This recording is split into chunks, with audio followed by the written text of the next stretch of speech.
So chapter 6 has in a total of 47 verses. In the first section, we will discuss why is Krishna even speaking about Ashtanga Yoga to Arjuna? What was the need? He was speaking about Karma Yoga, and suddenly why is he shifting to this topic of Ashtanga Yoga and the stages of Ashtanga Yoga? And then what is the actual process of Ashtanga Yoga? What happens there and how to practice it in one's life? That part is also explained by Krishna between the verses 10 and 36. And then Arjuna asks, what happens to an unsuccessful yogi if somebody takes up to Ashtanga Yoga and if they cannot see through it completely, what happens to them? And Krishna concludes with saying, who's the topmost yogi? So these are the four important sections. We will see the first section today for sure. And then we will touch upon the second section, and maybe we will be completing it the next week. But I hope to start on the second one. So before we get into the discussion of chapter 6, let's revise like very briefly, like what happened in these first 5 chapters. So anybody would like to volunteer, like what happened in a what do you call, in a bird's eye view kind of a sense? If you can share some points, like what do you think happened so far in our discussion? What is Arjuna doing, and why is he in this situation, and what Krishna has been telling him so far? Some things that comes to your mind from the discussions that we have had in the previous weeks. I'll just briefly say I'm not going to go through all 5 sections because whatever comes to your mind. I'm not that I don't know, my memory is kind of shaken up early. I've been up since about 4 o'clock. So but I think, in the beginning, Arjuna is troubled. He's confused and he's questioning his role, his dharma, and he's seeing his family and friends and everybody on the other side, and he doesn't know what to do, and he's just like giving in and saying, I just can't do this, to Krishna. And Krishna is there as his friend, though he's Krishna, but he's there as his friend, which then turns into his guru, kind of like, changes roles as he keeps talking to him to try and make him see what his dharma is and what his duty is, and that he has to, fulfill it. It also, one of the things that when I first read the Gita, this beginning part just made me realize that we have to stay true to who we are. Because if we're living outside of who we are, it's just not going to benefit anyone, not yourself, but especially not everyone else around you. And also, that, life goes on. This is just the body and it's temporary. And we shouldn't look at what he has to do as a permanent thing. He's just saving, the good from the bad. But they're not really ending. They're a spirit soul too. So that's just a little stuff that I take away from the beginning part. Thank you. Krishna also talks about renounced work and how you have to do your work without any desires, and how you have to see every living being as the same. Thank you, Shakesh. You perfectly built upon what Ishwari told. Like, and then Krishna is like trying to counsel him. The very first thing he speaks about is the science of the soul, because all our duty springs up from this perception of who we are, who do we think we are. From that, every identity, there is a responsibility, and that's how we engage with the world. So if he sees just as a warrior or a family member, then he has certain duties. However, if he sees oneself as a spirit soul and his duty to the world, then the responsibilities are on a different level. So he exactly built upon that, how Krishna says, do your duty in a detached way, renounced action. Madhurendra, you wanted to add something? Me? Yes. Sorry. Yes. So yeah, he talks about explaining how you're not the body, your spirit soul, how there was never a time when you didn't exist, nor I, nor everyone here. He he very smartly puts him right in the middle between his Bhishma Dev, his grandfather, and who is it who Dronacharya. Dronacharya, just to kind of, you know, test him a little bit, because initially he's just kind of really ready to fight, and then suddenly he's not ready to fight. And he, after a moment of speaking to Krishna, he realizes, you are my spiritual master. Please teach me everything and get me through this. And so Krishna talks to him about inactivity, how you can't not do something. You have to constantly be active. He talks about the higher spiritual knowledge, which is transcendental knowledge, and then the duty, as well as Ishvari was mentioning. And then he goes into the karma, akarma, and vikarma.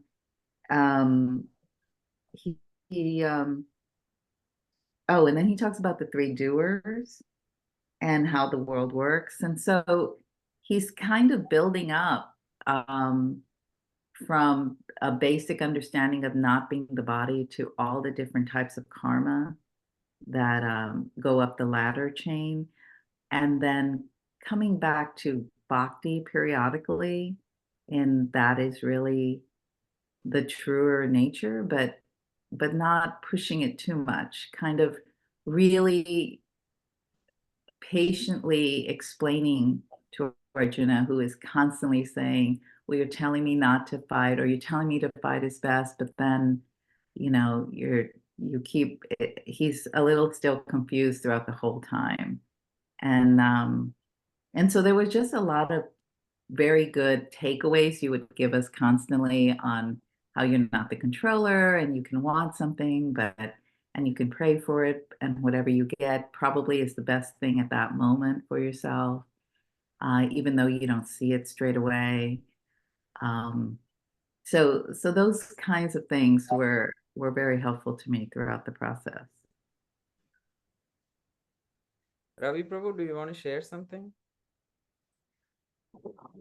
Yeah, I thought, I mean, it will take time, so I thought in the interest of time, I just wanted to say that, yeah, I just wanted to summarize, like in the first chapter, it was like observing the battlefield, and then in second, Lord Krishna talks about the soul, basically the contents of the soul and its aspect, and in the third chapter, he talks about the karma yoga. And in the fourth chapter, he starts to talk about the transcendental knowledge. Okay, and during this, I think transcendental knowledge, and in the fifth chapter, he again starts talking about the action in Krishna consciousness. Okay, and I think during fourth and fifth chapter, it starts. He also talks about the dhyana yoga, and I think from there this chapter is coming into the picture. Thank you, Ravi Prabhu. Yes, like in the chapter 1 and 1, Arjuna is confused. In chapter 2, Krishna begins to counsel him, and he starts laying the foundation of how we are not this body, basically the knowledge of the spirit soul, because we all have Swadharma and Sanatan Dharma, that is our own duties coming based upon our nature, and duties based upon who we are as a spirit soul. So here there is a clash between the two. So Arjuna is confused. He's thinking, oh, I'm just part of this family and these are my elders. So Krishna is saying, okay, you have much more higher duties. One is your Sanatan Dharma, like your connection with God. And then the other level, like who you are, like as a warrior, you have a certain role. So both of those things you can perform. But Arjuna feels, oh no, it's kind of binding and all these confusions that he has. So Krishna is clarifying that how if you act with detachment, nothing is binding in this world. And as Indra put it, like in chapter 3, he speaks about why we should work. And chapter 4, he explains what is the knowledge with which we should work. And in chapter 5, he explains how we can work in this world with the knowledge of three doers and the different types of karma and all of these things. And then, as Ravi said, Towards the end, he dropped a hint of Ashtanga Yoga in chapter 5, and we will see the reason in the next slide. Why is Krishna speaking about Ashtanga yoga in this particular chapter? And before that, here in the first verse, Krishna is speaking that how both renunciation and karma yoga, that is sannyas and karma yoga, they both are actually same. So that is the first thing he says in this particular verse. And let's analyze, like, who is the real yogi that Krishna is speaking about. So he's saying, who is a real yogi? A real yogi is not one who just goes to the forest, but he is detached from the results of his work. He fulfills his duties as he is obliged. And it is not just only one who gives up everything, goes to a forest, does not cook for himself, does not light a fire. In the Vedic culture, a sannyasi does not cook for himself. So that's why it is said, not one who does not light a fire, means one who does not light a fire not for the sake of yajna. He will light a fire for doing yajna or fire sacrifices, but he will not light a fire for cooking for himself. That was the idea of a sannyasi. They will go beg from people, and whatever they get, they will receive and eat, but they will never light a fire just to cook for themselves. That's why it's saying that one who does not light a fire. So what Krishna is trying to say is, it's not just the externals alone defines you as a renounced person. You could be a renounced person despite working in the world. So you have heard this so many times in chapter 3, chapter 4, and chapter 5. It's a kind of a repetition, but Krishna is still not sure if Arjuna is convinced. So this is the last time he is going to speak in the Bhagavad Gita, emphasizing the importance of karma. Of course, again, it will come in 18 as a conclusion. But in the first 6 chapters, it is predominantly karma yoga. But this is where he is going to speak about it for the last time. But why? Why is Krishna explaining this topic of Ashtanga yoga suddenly in chapter 6? So far, he has spoken about karma yoga, 3, 4, 5. Suddenly, he is speaking about Ashtanga yoga. The reason is, if you see chapter 3, it started with Arjuna's question, and chapter 5 started with Arjuna's question. But chapter 6 is just Krishna is starting to speak on his own. And the reason for that is, Arjuna is like a child who thinks, oh, I want to be a yogi. He has like a kind of a romantic feeling about becoming a yogi, like going to the forest and not having any responsibilities. So he just feels like it sounds very romantic to him, like he can escape the difficulties that he is facing on the battlefield, having to fight with his family members and go through all that difficult work. So he feels it's much easier to give up everything, go to the forest, sit peacefully and just relax. So he thinks that is what is a yogi life is. So it's like most of the times kids, I'm not sure if I explained it earlier once. Like sometimes you bake a sheet of cookies and then it's very hot, but the child, and you tell the boy and a child, no, wait, it's very hot. But the child says, no, I want it immediately. So you let the child touch, okay, you try and see. So when it touches, it understands, oh, it's hot. So naturally the child will wait. Sometimes they don't listen to us, however much you say. So you take a calculated risk when you know it's not going to be too hot that it will burn the child's finger. At the same time, it will be hot for the child to touch. So you will let the child touch. Similarly, Krishna is saying, okay, you really want to be an Ashtanga yogi. Let me explain you what it takes to be an Ashtanga yogi. Then you decide whether you want to be a yogi or not. And believe me, this treatment works like a magic. At the end of this chapter, Arjuna will himself say, oh my God, Krishna, I can control the wind, but I cannot follow the process that you're telling me to do. It's not possible. And that's why he asks a very funny question. He does not ask, what is the result of becoming a successful yogi? He asks, what happens to an unsuccessful yogi? Imagine you go pay a full tuition and then join a college. And then you ask in the first orientation session, what happens if I drop out from your class? No, you try your best to actually keep up. That's the attitude when you're like in an orientation session. But here in the information session of Ashtanga Yoga, at the end he says, what happens to an unsuccessful yogi? So because he has resigned to the fact that Arjuna has resigned to the fact that he will not be able to follow this process. Even if he attempts, he won't be able to complete it successfully. So he is asking what happens to an unsuccessful yogi. Of course, Krishna becomes very understanding. Like, you let a child touch the tray and it cries, oh, it's burning. You say, okay, don't worry, it's not much, it will go away after a while. So like Krishna is very compassionate. He's not teasing Arjuna more than he needs to, but he does speaks this whole section almost in a what do you call, in a teasing tone, you would say, that I'm giving you all this information because I know you're not suitable for this. Okay, if you think so, you decide for yourself. That's also another mood going on in the background. Any questions, thoughts, reflections? Make sense so far?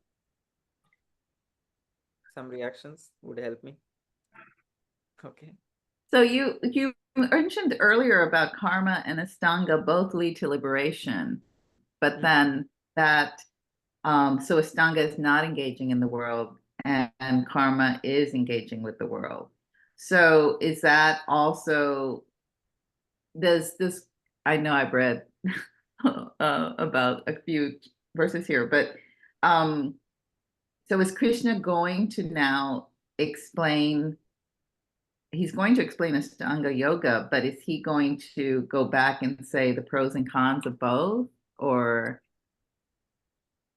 give him an example of why he isn't going to be good at this in a very slight way without truly telling him?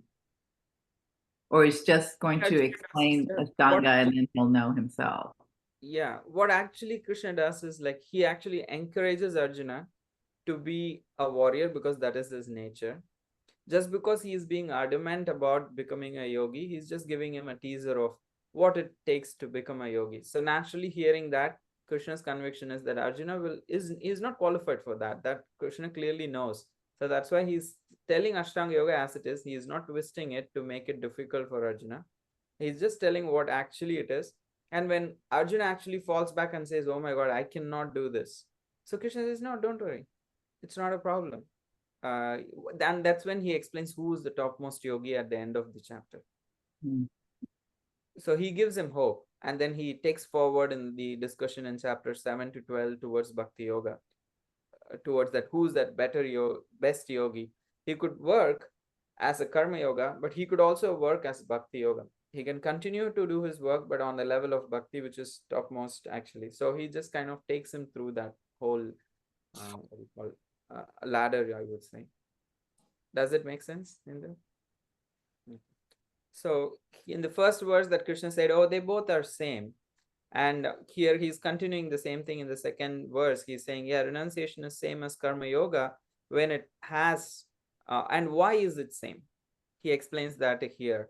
What makes they both are same? Because right now Indra said how karma yoga is engaging in the world. Ashtanga yoga is actually disengaging in the world. Very categorically different processes. How can they be same? How can they both lead to the same result? And the idea is they are same because they both lead to the same result. And how? Because they both have detachment as the central aspect. A renunciant has internal detachment and external renunciation. A karma yogi has internal detachment and involvement with the world externally. Yes, Purva? So I had a question, because yes, we have to work with detachment, free from like desire, and without thinking about the results of the work. But yet in the first verse, he says, no one is working without some self-interest. So how can we bring the two of them together? Because if we are 6th chapter, 1st verse? 6th chapter, 1st verse. Okay. In the explanation. In the explanation. Okay, in the purport you are reading. Yes, it says no one is working without some self-interest. So how can we still be detached and yet know the fact that we are not working without any self-interest? What Srila Prabhupada is trying to explain is, yes, like as you're saying, the ideal is completely being free from, but we are like unable to in the beginning stages. We all have some interest, right? In the beginning stage, he's speaking about the beginning stage, that the general people in the world, it's not possible for us to just rise to the level of working without being free from all kinds of personal desires. But what Prabhupada is saying is how, if you can dovetail it in devotion, gradually you become purified. So that is what the point he is making in the purport. Make sense? Yes, thank you. Yeah. So he's saying how by through engagement, gradually you can become free from desire. But that engagement should be in devotion, then it becomes easier. As far as the translation and the flow of the verses, so Krishna is specifically speaking about a karma yogi and a sannyasi, and they both have what they both have in common as detachment, that they both are ideally supposed to be having internal detachment. That's what is the common thing between them. But externally they are completely different. One is actually having a professional, social, or family obligations, lives in the society, engages in all kinds of work necessary. On the other side, this person lives in the forest, has no professional, social, or family obligations, and even to the extent that he does not even cook for himself. He just survives on fruits, roots, or some begging. So further in this section of the stages of Ashtanga Yoga, Krishna comes to explain what are the stages of this yoga practice. So he says how Ashtanga Yoga is performed in 8 stages. In the initial stage,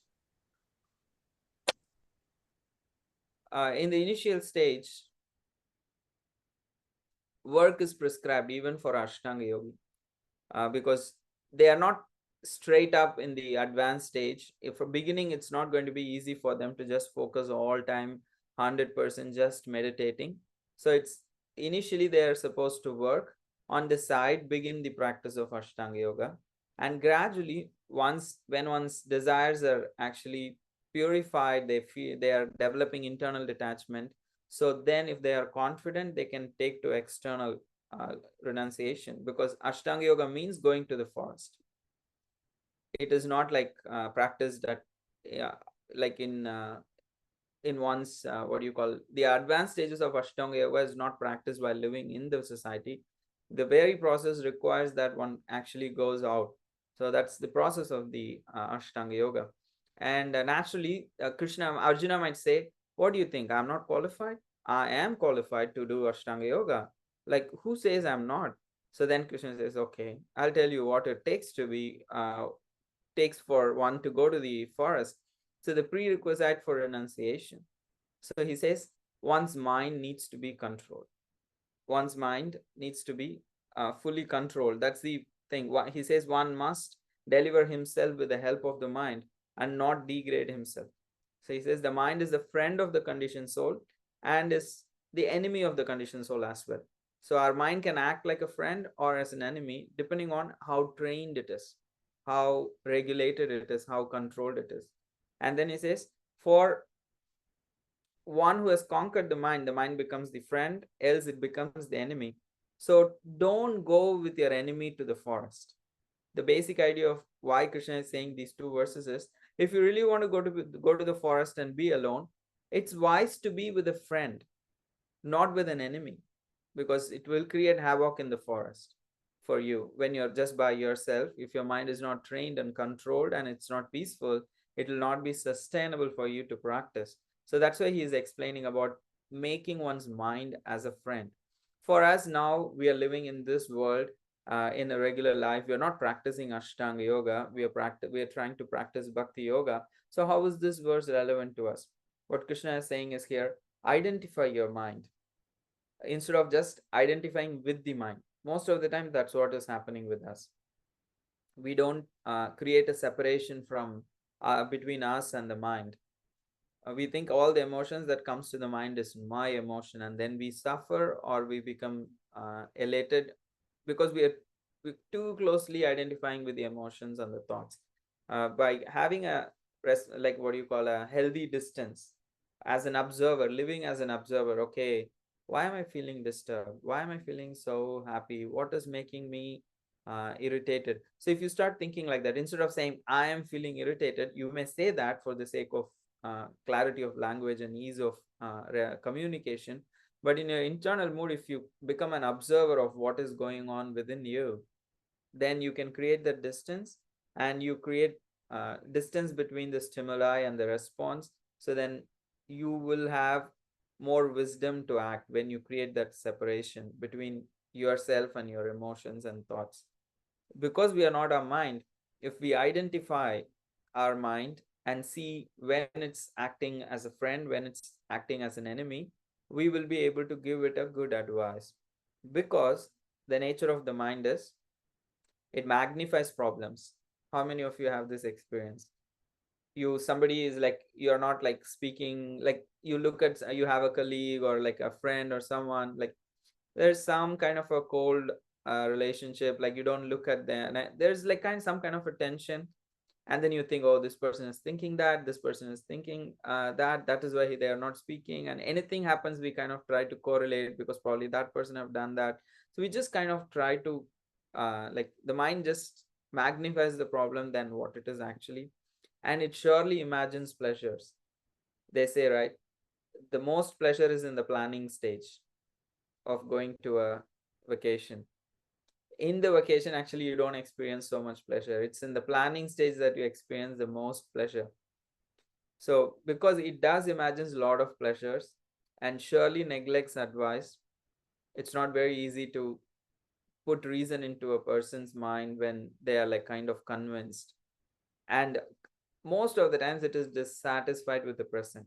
It finds some pleasure in the future, or it worries about the past, but it is always generally dissatisfied with the present. But that dissatisfaction is coming from the sorrow. Oh, my past was like that, it could have been like this, it could have been better.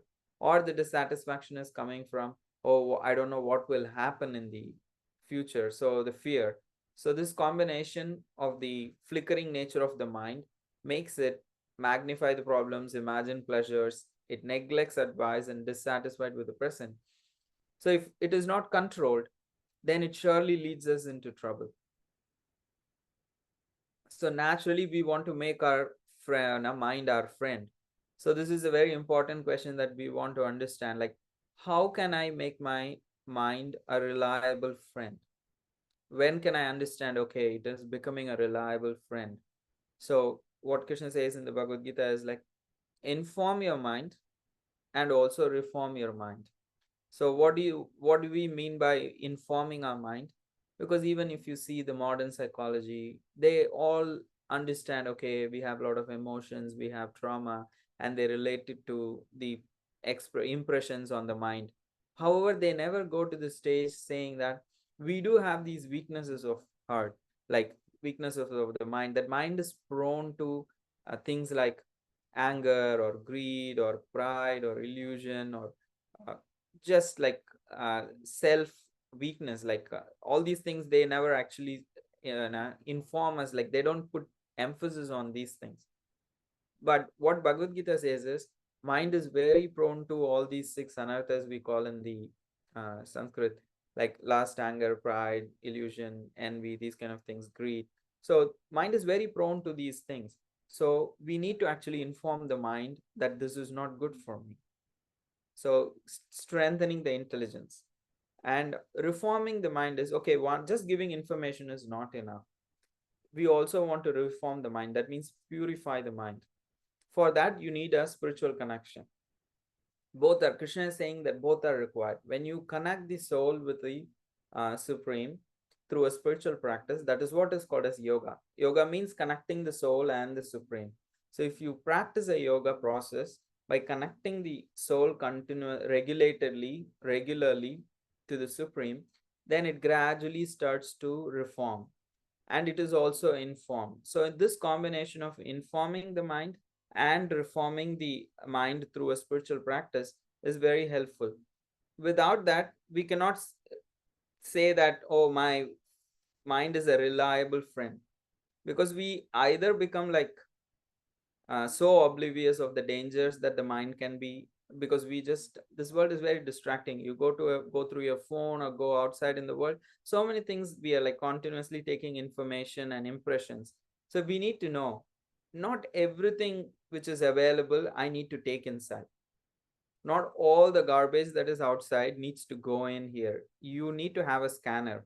Like how you take a lot of things to the airport, they don't allow you to take everything.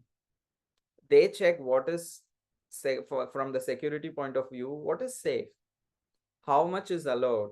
Not each person can carry like hundreds of kgs. You have a limited, you have in quantity and in quality, there is a scanner, because that's how you can have a safe flight. So in life also, it does not mean that you you can just take however much information you want and any kind of information you put inside, and your life is going to be great, your quality of life is going to be like amazing. No, if you want a good quality of life, a smooth flight, then you scan your baggage, both for its quantity and quality. So having clear boundaries in the sense of, okay, I will not, a regulation, I would say, having a clear regulation of, uh, okay, this is the kind of information I'm going to take, this is the time that I will consume information. I will give, I'll keep my mind free and peaceful in certain times before going to bed or early in the morning. Like, the more we kind of create rules for ourselves, then the mind actually be kind of follows us. If you just let the mind do whatever it wants, then it will never help us in it'll never become a reliable friend.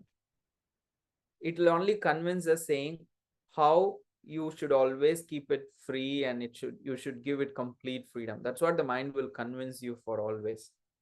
I don't like any rules. I don't I don't like any rules. But it's not real. Like any walk of life, there is going to be some rule if you want a healthy situation. So informing the mind is very important, and also reforming the unhealthy inner impressions that we already have. We have already put in a lot of stuff. They may be or may not be helpful. So cleaning those unhealthy inner impressions with healthier counterparts, like giving a healthier alternative.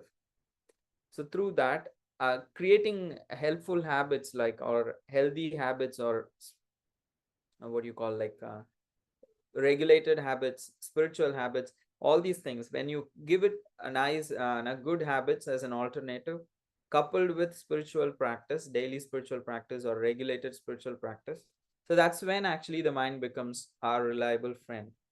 Then our life actually can become, the quality of life can actually increase when you have a friend constantly accompanying you. Otherwise, we all know life, most of the times it's not just the life, it's our mind which makes it more worse than what it is already. So the idea that Krishna is trying to give here is, if you train your mind, you can transform your life, because we all have this power to change how we think. When we change our thoughts, our feelings change, and the quality of life also changes. So that's one aspect we can take from this section, of how to apply this in our daily life. And especially for an Ashtanga yogi who's going all alone to the forest and going to live alone and meditate, his mind needs to be controlled. Otherwise, he won't make any big use of his opportunity of staying in the forest. But this also, Arjuna might say, yeah, my mind is very controlled. What do you think of yourself? Like, who are you to judge me? My mind is controlled, Krishna. I can go to the forest. So Krishna is saying, okay, let's check some symptoms. Like, if your mind is really controlled, these are the symptoms that you should be showing. So it is good for us also to understand how much is our mind controlled by reading these verses in a personal perspective. But why Krishna is telling this to Arjuna is to tell him what it means to have actually renounced, like, what do you call, like, a qualification for renunciation, what it means to have a perfectly controlled mind. So Bhagavad Gita always has two kinds of dialogues, at least two kinds of dialogues going on. One is the immediate level dialogue that Krishna has with Arjuna, and the universal dialogue that Krishna has with every one of us.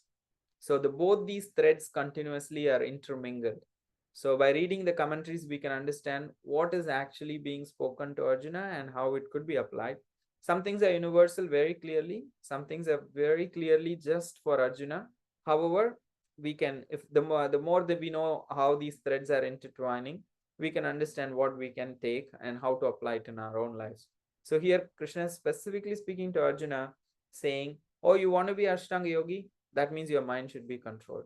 You think your mind is controlled? Let me tell you what are the symptoms of a controlled mind. For us, we need to understand how in our daily life, if we want to if you want to have spiritual practice, mind needs to be reformed. And what is the sign? How does it feel? He says the external symptoms and internal symptoms. The verse 7, 8 speaks about mostly, no, 8 and 9, I would say, speaks mostly about external symptoms, and the 7 also has internal symptoms. There are 3 kinds of agitations that Krishna says. Just close your eyes and imagine what makes you disturbed in general. So according to Krishna, there are 3 things which makes anyone disturbed: the situations of life, objects or things in life, and people in our lives. All our frustrations, agitations, everything, disturbances, distractions, everything comes from these things, either a situation, objects, or people. So situations like, say for example, it's cold, so the body could be experiencing it, or sometimes it's just the mind experiencing. Somebody actually, I remember once I was just going by using the subway, someone came and just hurled an abuse, like for no reason. Probably he just saw me having a weird appearance, he just like hurled an abuse and went. I was like, oh my god, like it just like nothing, it just came on me without at least at that point of time I wasn't inviting it, maybe my karma in some way it just came. So how do you like not react to it? Like the mind is immediately affected by honor or dishonor, and surely the ego where it gets hurt. So situations can actually agitate all of these things, and surely objects. You walk around Broadway and then there's so many stores displaying all kinds of things. Immediately we may feel, wow, this looks amazing. We may need it or we may not need it. That's a different story. Shopping is most of the times, they say people buy the clothes that they love, but they hate what they have in their closet, 3/4 of the closet. How does it work? You buy it because you like it, but after you bought it, you hate what's there in your closet. 3/4 of what's there in your closet, you hate it. You don't use it, or you wish you never bought it. That's how shopping works. So it's objects which creates that dissatisfaction within us. I want this. I need to have this. And there are people, like obviously how they behave actually affects us. So Krishna is saying, for a person whose mind is controlled, how does he deal with these things? When a situations, he's usually undisturbed because he realizes all these things. Say, for example, if somebody is honoring me or dishonoring me, it's external to me. If the weather is hot, cold, it is also external to me as a spirit soul. It's affecting the body. I need to take care, but I don't need to be disturbed. At the same time, and people also, we can love people, but we should not try to control people. That's what actually gives us frustration, especially in close relationships. The most frustration comes from the closest relationships because we love them, so we also expect them to behave in a certain way. We try to almost control them. To say it does not sound very nice. Oh, I'm trying to control my child or my spouse or my parents or something. It does not sound nice, but somehow unconsciously, because we love them, we try to control them in a way. We want them to behave in the way that we want them to. So that's another word for other way to put what is meant by controlling. So the more we love, we also need to understand, okay, here is an individual. I need to give the freedom to this person. Yes, there are certain things which are like certain boundaries that cannot be crossed. At the same time, we also need to know, am I being like what do you call unreasonable expectation? Is this an unreasonable expectation on my side? If it's a reasonable expectation, how can I communicate it properly and get it across? And then be detached. Okay, I've told what is required, but if this person does not get it, there's other ways to deal with those things. So being undisturbed. Wait, Prabhuji, Yes, Chakresh. I have a Controlling question. your life. How do you like teach someone without like controlling them? How do you teach someone without controlling them? That's a nice question. It depends on what is at stake usually. In general circumstances, say for example, your mom thinks you need to be waking up early and taking a shower at the right time and be ready for the school by this time. So she can tell you, but if you don't listen, then she's going to tell you in a what do you call, in a different tone. So what do you think as control, in the sense like if someone tells you this is all you can do and you cannot do something else, you feel that as being controlled. However, sometimes a parent also needs to discipline. So the idea is, how do you teach someone without controlling them, is to actually explain them the pros and cons of their decisions, and then you also explain them what will be the repercussions of like taking a particular decision, and keep it very communicated nicely but clearly. And in that way they know what is right and wrong to do, instead of just yelling at them, why did you do that, I told you 100 times, don't do that. Instead we can start to speak in ways that becomes very clearly communicating the repercussion of doing something, and what is acceptable behavior, what is not acceptable, like having an unagitated communication. Usually people get it. So in closer relationships, at least, it's better to be vulnerable in certain situations and explain, I really did not like this, what you're doing, it causes this and this. So instead of saying you're bad or you're horrible, you explain the observation. So that way you can teach without actually controlling. At the same time, you also have to release some expectations. Sometimes people will not change.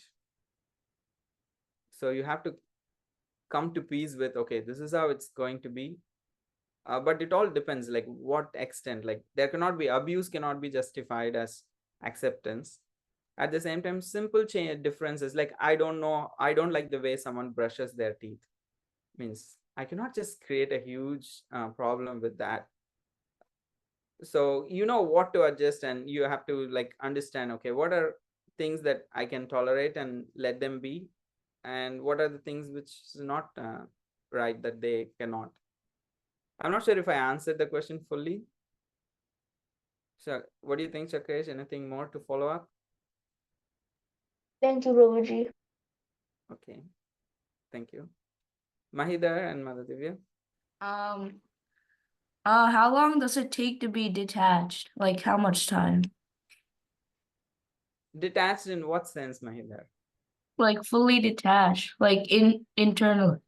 Internal, like what is your like picture of being fully internally detached? What do you think is internal detachment in your That means you are like you're working without like expecting any return or something. Mm-hmm. So basically the idea of detachment is to like when we say not having expectation of the result, is only one side of the coin. The other side of the coin is to offer that result to somebody. Okay. Like every action has a result. So if you are not receiving it, somebody has to receive that. So basically we receive it and offer it to Krishna. That is the understanding of being detached. So the more you become attached to Krishna, naturally you're detached from the externals. So it's proportionately what do you call it? It's proportionate to your level of attachment to Krishna. So the more you become attached to Krishna, your own devotion increases. Naturally, your detachment also increases. There is a Bhagavatam verse which says, Vasudeve Bhagavati Bhakti Yoga Prayojitaha Janayati Ashu Vairagyam Jnanam Chedahaitukam. It says, when one's devotion to Vasudev increases, Vasudeve Bhagavati Bhakti Yoga Prayojitaha, through Bhakti Yoga, one's devotion increases. Janayati Ashu Vairagyam. Naturally, Janayati naturally comes quickly, actually. Ashu Vairagyam means detachment, and Jnanam means knowledge. Knowledge and detachment are byproducts of devotion, so they naturally come. So you continue to become a better devotee, naturally you become more and more internally detached. Thank you. How quick depends on how attached you are to Krishna. Thank you, Prabhuji. Thank you. These questions actually create more like a identity crisis for me when these kids ask these questions. So yeah. So undisturbed, satisfied, and loving towards people. It's very difficult for us to be loving to all kinds of people, but that's a sign of a controlled mind. And also, they can see everyone equal. So these are the symptoms of a controlled mind, external symptoms. And the internal symptoms for us to understand is we have a clear connection to the Paramatma. The more the mind is controlled, the verse 7 says, Jitatmana prashantasya paramatma samahita. Is Jita Atmana prashantasya means Jita Atmana means one who has conquered the mind. Is prashanta, is very, very peaceful. One who has controlled his mind is very peaceful. Externally, there may be 100 things happening, but internally they are very anchored because Paramatma Samahita. Why are they very internally anchored? Because they have a strong connection with the Paramatma. So these are the internal and external symptoms. Krishna says, Arjuna, if you think you have these symptoms, then my boy, you're ready to go to the forest. Let's just turn the chariot and let me drive you. If you have these symptoms, if you think so, you have all these symptoms, yes, you are ready to get down the chariot and walk towards the forest. And for us to we thought of discussing few questions. What is the time? Okay, we're close. We'll finish with these few slides. And how to find inner peace daily. It's a very practical question. Well, going through life, it's a very natural question. Can I just be, means you just sometimes some part of the day or some particular days you feel like I don't want anything now. All I want to be is just peaceful. It's becoming too overwhelming for me to handle this. So many times, at least I feel like that. Okay, so then how do you find that inner peace on a daily basis? So the reason is there is inner peace, there is outer peace. In this world, there is no guarantee for the outer peace most of the times. Still, we need to maintain our inner peace. So that means what? The first condition is the inner peace cannot be dependent on the outer peace. It needs to be independent of the outer situations, externals. Only then we can have sustainable level of or sustainable kind of peace. And there is also a strong role that faith in Krishna plays in how we can find our inner peace sustainably. So what is peace actually? Say, for example, we are all sitting in our rooms now peacefully in one way because we have faith that there is no earthquake, this building is not going to drop, this roof is not going to crash on my head. So things are okay. So we know the situation is stable. So that is where, because we have faith that things are going to be safe and secure, that's why we are peaceful. The moment, say, for example, the building starts to shake, my peace goes out of the window. Immediately, I'm like, what is happening? Like, why is the building shaking?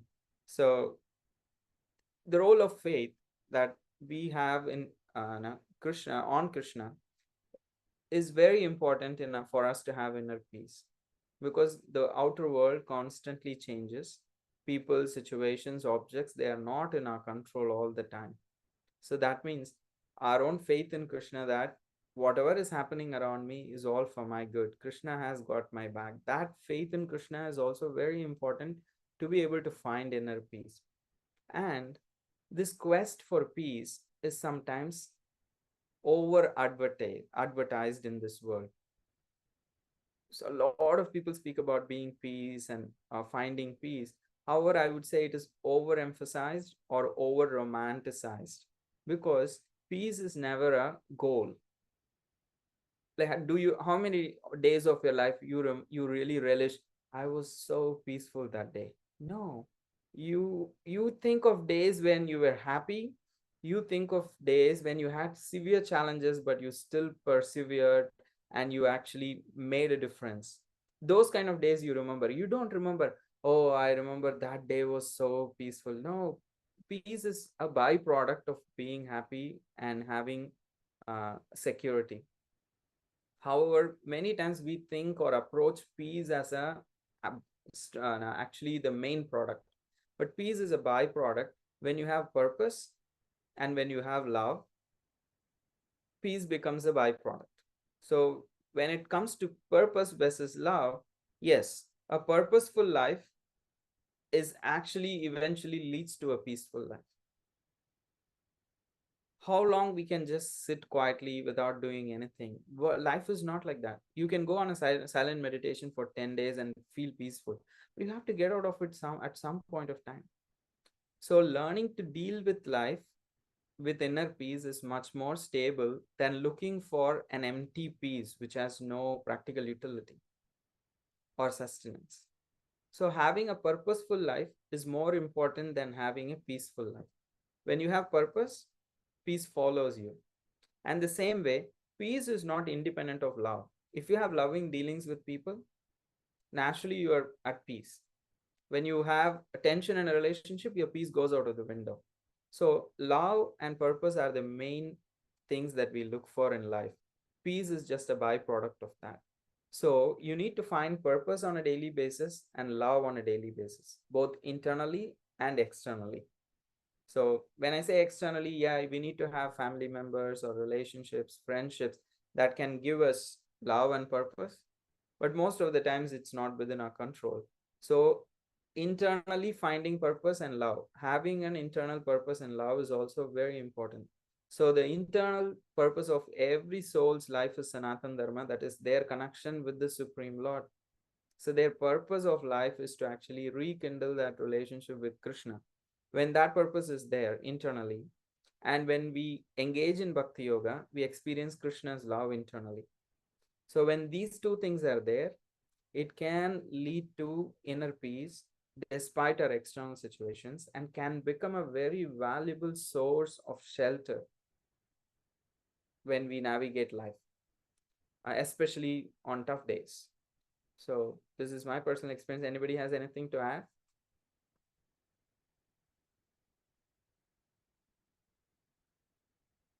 Anybody disagrees or any additional points, reflections, thoughts?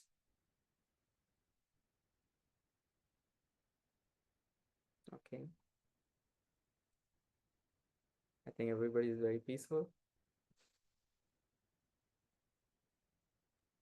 Sure, Wait, like, Prabhuji, yes. how do you exactly know that you have inner peace? Like, When you are like having inner peace, you are not disturbed when external things are not under your control. That's one of the symptoms, I would say.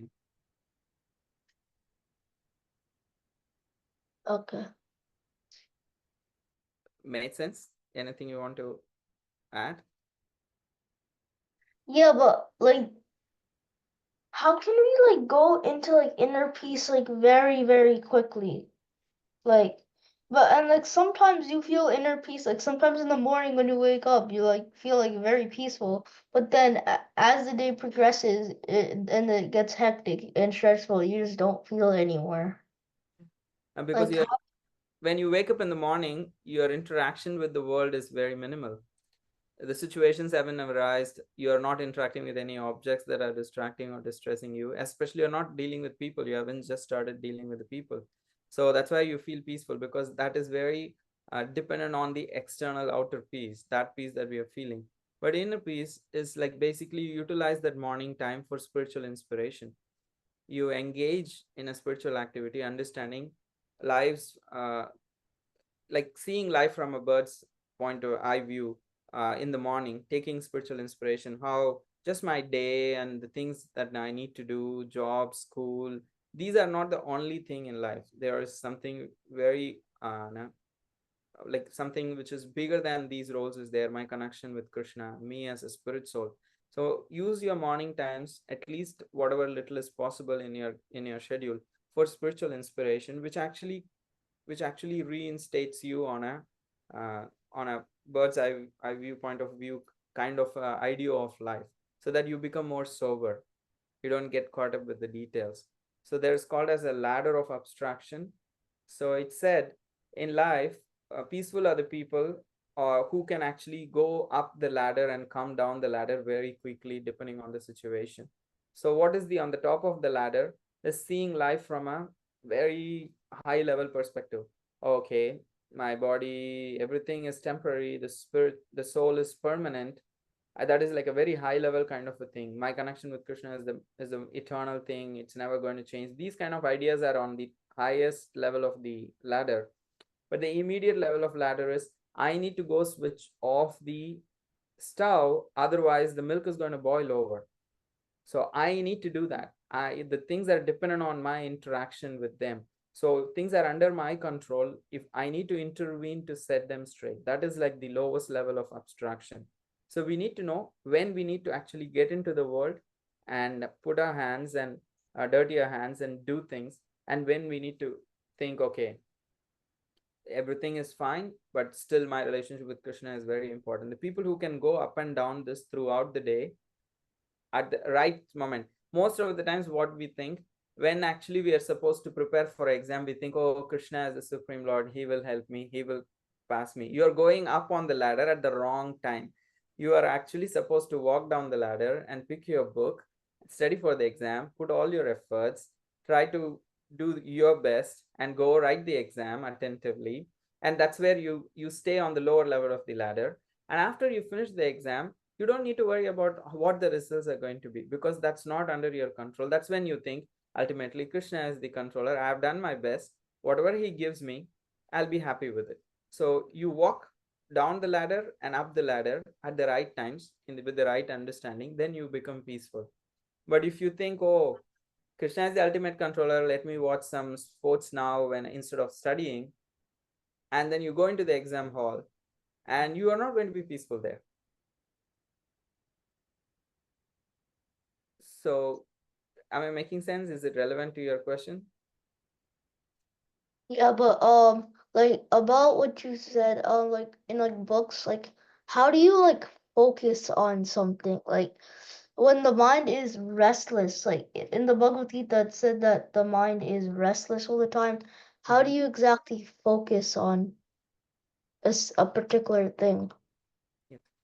So what Krishna says in the chapter 20, in this particular chapter 26th verse is, yato yato nischalati manaschanchilam astaram astiram tatastato niyamyaitat atmaneva vasham nayat. He says, wherever the mind is going from, the practice of meditation is to bring it back and focus again. It will go, but you bring it back. So the more and more you try to bring it back, gradually the frequency of it going out reduces. That's what is called as meditation. When you sit on the first day, it's not going to be easy. It's not going to be very like a smooth sail. It will constantly be going somewhere else. But the moment you realize, bring it back. The moment you realize, bring it back and create counterpoints to check, are you focusing or not, like indications externally that can help you understand, okay, am I focusing or not? So in these ways, when you actually train the mind and bring it back, bring it back, bring it back, bring it back, then it gradually slows down its restlessness. There's no other way actually. By bringing it back and trying to focus on something, gradually it's like lifting weights. Initially you don't have strength, so you start with slower like a lesser weights, but as you start lifting them, you increase gradually the amount of weight that you can lift. Similarly, mind initially has very less ability to focus, but whatever less ability you have, try to focus, bring it back, bring it back, bring it back. Eventually the restlessness will reduce. Got it. Thank you. Prabhuji, quick question. So Yes, Krishna Prabhu. is that restlessness like a proxy for peacefulness? You know, that, like, the more restless you are, the less peaceful you are. Is that the right way to, is that a way to understand it? Yes, because that is, it's exactly nicely put, Prabhu. Because the 7th verse in this chapter is also saying, Jita Atmana Prashantasya. Who's peaceful? One whose mind is controlled is peaceful. So what is a controlled mind? It's not restless. It's not all over the place. It's kind of sober, and it knows what to focus, and it can be withdrawn when there is not external things required. It can be withdrawn and focused on internally on the spiritual subject matters. So a controlled mind is a peaceful mind. Thank you. And okay, we are already few minutes beyond 10, so I'll just quickly finish this so that at least the first 9 verses we are done with. So the other question that we wanted to see was how to stay balanced in ups and downs. These are all like kind of connected. I'm not going to give some groundbreakingly new answer. However, the perspectives differ. So Krishna again says, access your inner strength. So where does the inner strength come from? Inner strength comes from my identity and purpose. If I am very clear about what is my identity and what is my purpose in life, then I have a lot of inner strength to persevere in life's ups and downs. Think of anybody in this world who has become successful, especially when they faced adversities. What kept them going is a strong sense of identity. They need not be spiritualist. Even they may not be spiritualist, can be like anywhere from a freedom fighter to an athlete, what anybody. But just if you go back and reflect of these successful people's life, how did they actually stay afloat in times of ups and downs, is they access their inner strength. And their inner strength comes from identity and purpose. They develop a strong identity, who they want to be or who they are, and they develop a strong purpose for their life. On the strength of their identity and purpose, they access inner strength and they develop satisfaction. However, as bhakti yogis, our identity is that we are servants of Krishna. We want to be the servants of Krishna, and the purpose is to engage in that service and to be of service to others and God. So that is our purpose and identity. And when we have that very strong conviction, then we develop inner strength and we engage in spiritual practices, we also develop satisfaction. So when that inner strength and satisfaction is there, even if sometimes life like actually takes us through the downs, still we know my identity and purpose stays same, whether it's up or down in life. This is just a phase of life. The things will change. And even when things are like kind of going very nicely, too comfortable, there is no problems in life, everything seems okay, then we might sometimes feel lost when everything is going nice and peaceful. That's also possible because you don't understand, okay, I have everything that other people are looking for, everything is okay, nothing is out of the ordinary, everything seems like very smooth. What do I do with all of these things? Because peace does not actually provide anything beyond, like after a while it becomes boredom. So if we have the identity and purpose, a relation to Krishna, then you have the inner strength and the satisfaction to whether it's ups or downs, whether it's all peaceful externally or not, you will be able to feel that satisfaction internally through your connection to Krishna. So these are some of the ways, and all of these things are possible when someone takes up to regulated spiritual practice.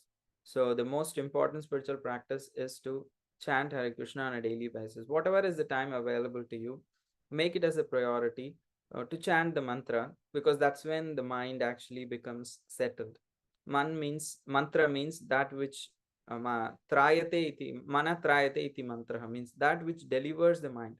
Delivers the mind from what? Delivers the mind from all these kinds of agitations. The agitations due to situations, people and objects, all these restlessness that we have in the mind, attraction and repulsion, and sometimes feeling bored, sometimes feeling happy, sometimes feeling sad, without any reason, being influenced by the three modes. That thing, that oscillation of the mind, we can deliver the mind from that oscillation to the lotus feet of Krishna through the chanting of Hare Krishna. So that is one important practice through which we can actually develop more and more stability of mind, and then the mind will become a reliable friend, and that's when we can actually become peaceful. We can actually have a happy life, to in general speaking. So thank you very much for joining today. I hope it was of some use, and in the coming weeks we will discuss from verses 10 onwards. So it's time. If somebody wants to leave, yes, you're welcome to. If somebody has questions or some things to share, you can.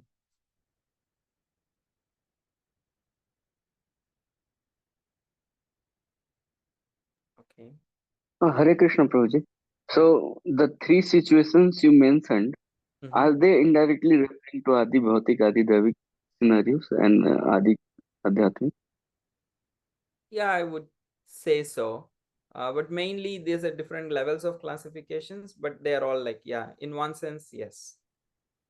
Adi Bhautik, Adi Atmik, and Adi Daivik. Because in the classification that I gave, Adi Daivik is and Adi Atmik is all like is in one kind of mixed up. So it's different classifications, but yeah, essentially they're all same. That's true. Mhm. One more question, let me remember, I forgot. Okay. Mhm.